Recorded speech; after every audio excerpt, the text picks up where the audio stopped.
Hello everyone, my name is Leo Ko, and today I will be talking about synthetic rubbers. So the concept and theory behind synthetic rubbers.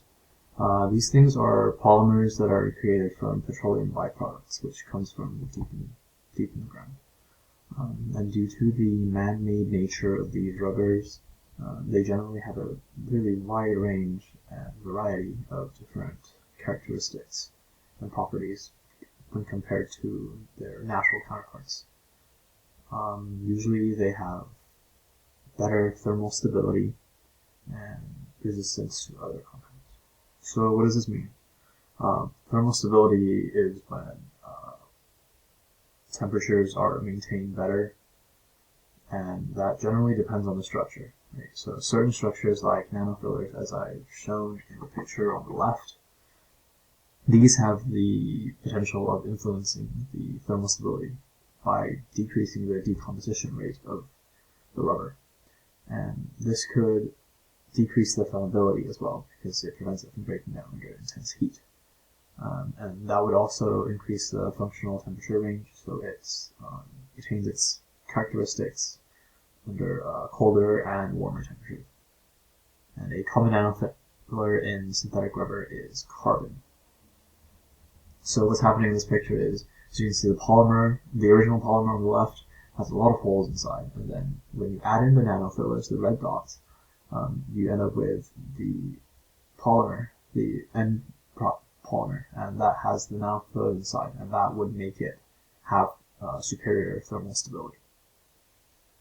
The other property that lots of synthetic rubbers have is resistance to other compounds. Right? So, for example, many of them are more hydrophobic, and that's usually caused by like fatty acids that repel water. And these strengths of these properties can be altered by how much nanofillers are used, and also how much like hydrophobic materials are used. So if you want something to be extremely hydrophobic, use a lot, and then if you want something to be highly thermally stable, then you use a lot of nanofillers. So comparison model.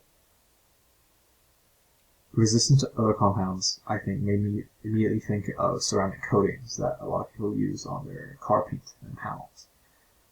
What this does is it fills in the pores in the paint, like on the left as you can see here. By filling that up, the pollutants no longer collect inside the pores of the paint, and instead they just bounce or slide right off. This is really similar to the hydrophobic property in rubber in that it prevents materials from sticking.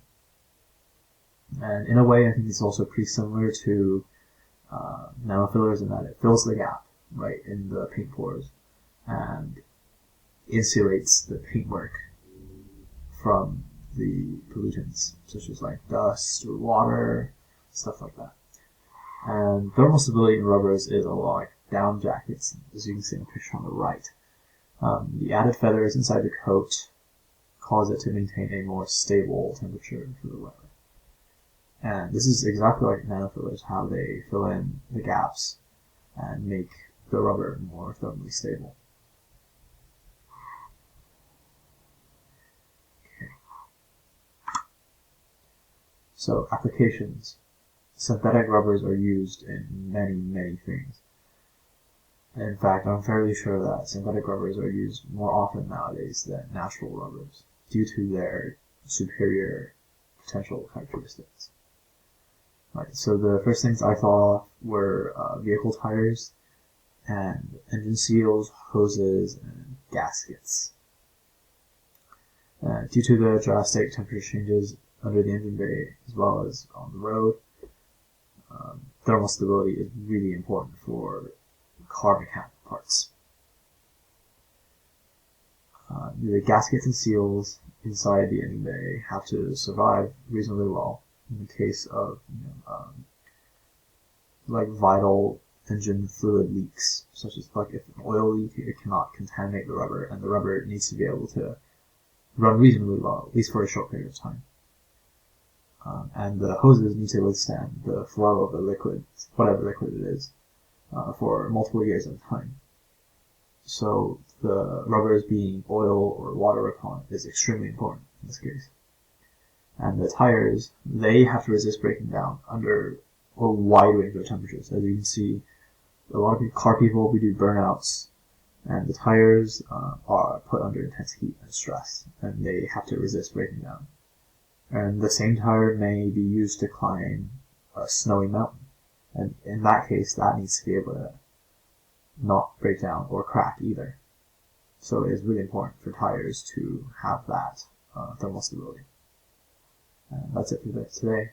Thank you for listening.